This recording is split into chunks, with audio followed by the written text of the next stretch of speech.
तो आज हम डैन एरियली की किताब प्रिडिक्टेबली इरैशनल इस पर थोड़ी गहराई से बात करते हैं।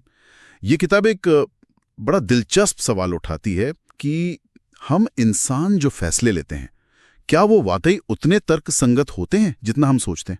बिल्कुल नहीं। किताब का तो मेन पॉइंट यही है कि हम अक्सर अतार्किक यानी इरैशनल होते हैं।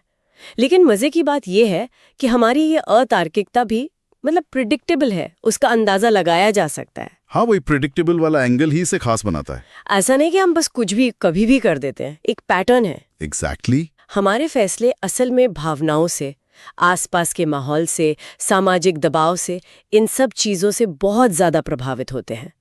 लॉजिक अक्सर पीछे रह जाता है। इसका एक बढ़िया उदाहरण वो सापेक्षता या रिलेटिविटी वाला सिद्धांत है ना, कि हम चीजों को अकेले नहीं देखते, हमेशा तुलना करके देखते हैं। हाँ बिल्कुल, जैसे वो किताब में उदाहरण है या रेस्टोरेंट के मेन्यू में भी होता है।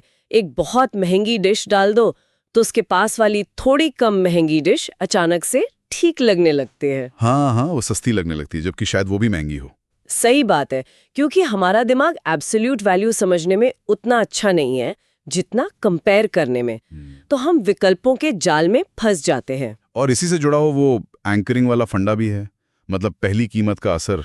हाँ, एंकरिंग इफेक्ट। जो पहली कीमत हमने देख ली या सुन ली, वो दिमाग में एक लंगर डाल देते हैं, एक एंकर। फिर बाकी सब उसी के हिसाब से महंगा या सस्ता लगता है। अच्छा, मतलब अगर कोई दुकान वाला पहले कहे ये घड़ी 5,000 की है, फिर बोले चलो आपके लिए 3,000, तो हमें लगेगा वाह क्या डील मिल गई। बिल्कुल, भले ही उसकी असली कीमत शायद 2,000 ही हो, वो पहला 5,000 का आंकड़ा दिमाग में बैठ गया। ये शॉपिंग में तो बहुत ही कॉमन है। ओह हाँ, ये तो रोज ही देखते हैं हम। और एक और चीज जो मुझे बहुत फैसिनेटिंग लगती है वो है शून्य का जादू, मतलब मुफ्त का आकर्षण। हाँ, किताब इस पर बहुत जोर देती है। फ्री शब्द का असर ही अलग है। जैसे ही कोई चीज मुफ्त दिखती है, हमारा लॉजिकल दिमाग थोड़ा साइड हो जाता है। सही कह रही हैं।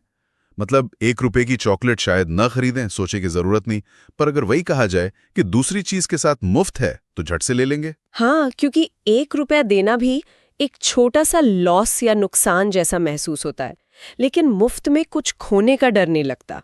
लेकिन इसमें वो छिपी हुई लागत वाली बात भी तो है, जैसे हमारा टाइम या कोई और बेहतर चीज जो हम ले सकते थे वो छूट गई। बिल्कुल, हम वो सब नहीं सोचते उस वक्त। ये एक इमोशनल रिएक्शन ज्यादा है, रैशनल कम। मुफ्त का टैग देखते ही हम थोड़े बेकाबू हो जाते हैं। ये तो हो गई बाजार की बातें, लेकिन किताब सामाजिक दायरों की भी बात करती है, मार्केट नॉर्म्स और सोशल नॉर्म्स। हाँ, और ये बहुत जरूरी पॉइंट है।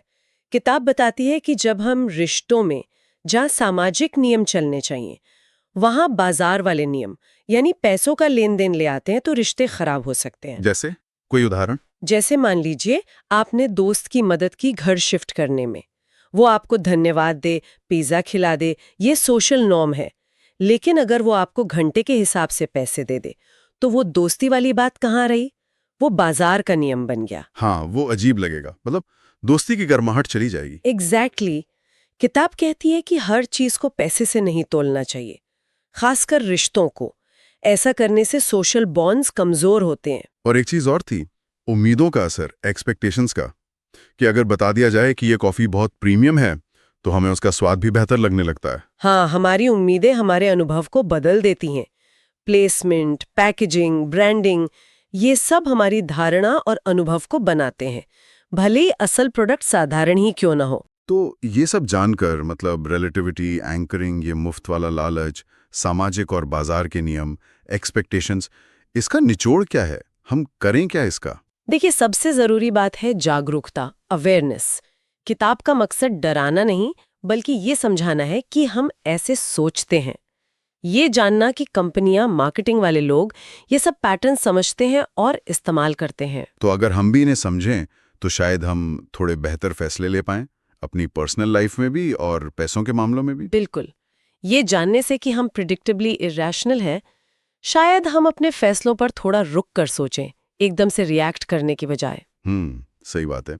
खुद को थोड़ा कम आंकना कि हम हमेशा सही और लॉजिकल ही होते हैं। और शायद एक आखिरी सवाल जो हम सोचने के लिए छोड़ सकते हैं वो ये है कि क्या हाल फिलहाल में कोई ऐसा फैसला लिया गया जिस पर इनमें से किसी चीज का असर लगता है?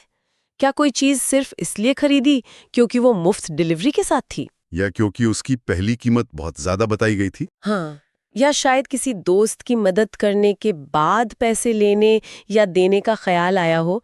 बस इन पे थोड़ा सोचना ही हमें ज्यादा जागरूक बना सकता है।